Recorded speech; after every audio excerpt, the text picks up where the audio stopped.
Spider-Man. Yeah, guess what? It's another Spider-Man, but it's Marvel Legends.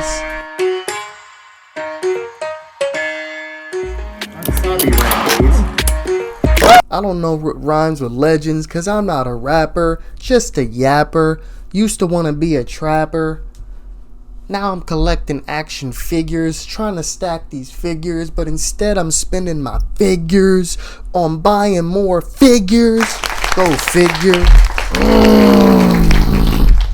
Nah, but we got another retro card here for you, but this time it's from the Spider-Man animated series. We've got Ben Reilly Spiderman. I get torn a new one.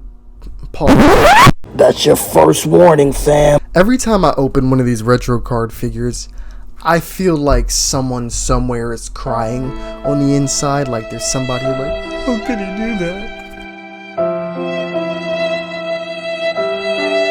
And I get it.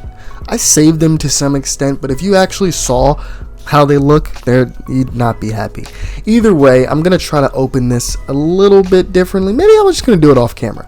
You guys don't need to see that. You don't need any negativity in your lives for any of you retro card fiends. Alright, my first impressions out the box on this Spider-Man. He feels very, like, loose. And maybe loose isn't the term. Pause. That's strike number 2, fam. Like, he feels very nimble. Pause.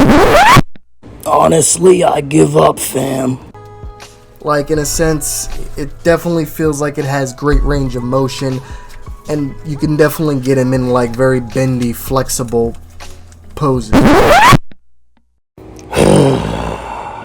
Just taking this out the box so far. I haven't really tried standing him or anything like that. I haven't fooled around with any of his extra accessories.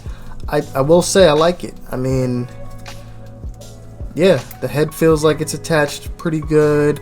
It's got a butterfly right here. I'm seeing a double bend at the knee, a twist at the ankle. I accept it for Spider-Man. Great range of motion there. I do kind of wish, this is an articulation by the way, I do kind of wish there was a bend at the feet right there. He sports 2 web shooting hands out the box. I do like that. I mean, yeah, this thing looks dope. I like it. This is a dope Spider-Man figure.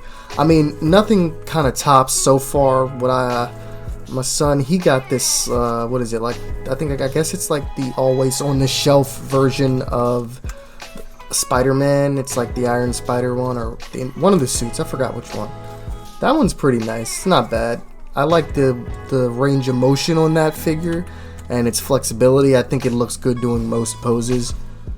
I am a little worried about this arm right here. It was bending kind of weirdly, so I hope that doesn't become a problem, and I hope there's not a possibility of snapping or breaking that, because that would be disappointing for a $24 figure, especially a figure that if I was a kid, I guess it would be something I would play with, not pose. Accessory wise, you're not gonna get a lot, but you do get a surprising amount.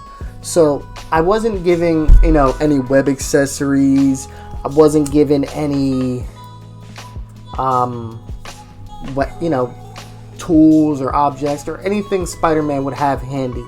I was given, though, 2 extra sets of hands. So I will commend them for that. They didn't include web effects or shooting webs or anything, but they included, like I would have excluded, a head sculpt would have been nice, but you don't get that either. So it is nice to get 2 extra hands. So in addition to the web shooting hands that are on his fingers, you're given 2 wall crawling hands, and I think they look pretty decent.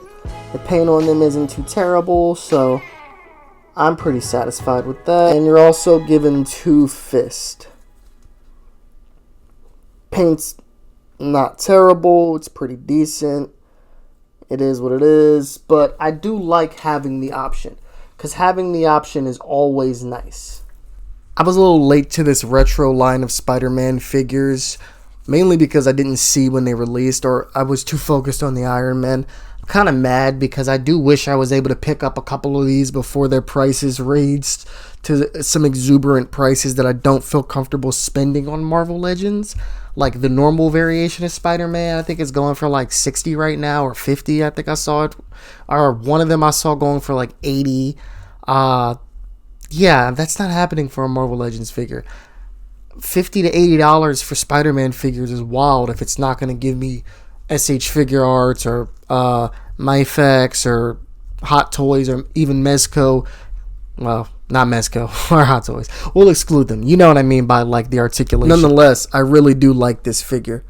I just wish I was able to catch on a lot quicker and was a little bit wiser so I didn't miss out. So this one I think was like 36. So like that's really the most, unless it's like the higher end Marvel Legends. And when I say higher end Marvel Legends, maybe the packaging is a little bit better, whatever. Those I get, those the double packs that are like 50, or like the figures that have a little bit extra that are like 50, whatever. But this is just a generic retro card release. Like this was probably I know it was like $24.99 when it dropped. So to pay like 36 and see other ones going for like 58 and 90 is kind of wild, but whatever. This is just my initial thoughts of this figure. So far, I think he's dope. I like him. I've collected maybe one Spider-Man prior, and that was a more high-end figure. So I don't really have any Spider-Man to compare him to. But all in all, I do really enjoy him, and I look forward to getting my thoughts out on this figure in a review. Peace.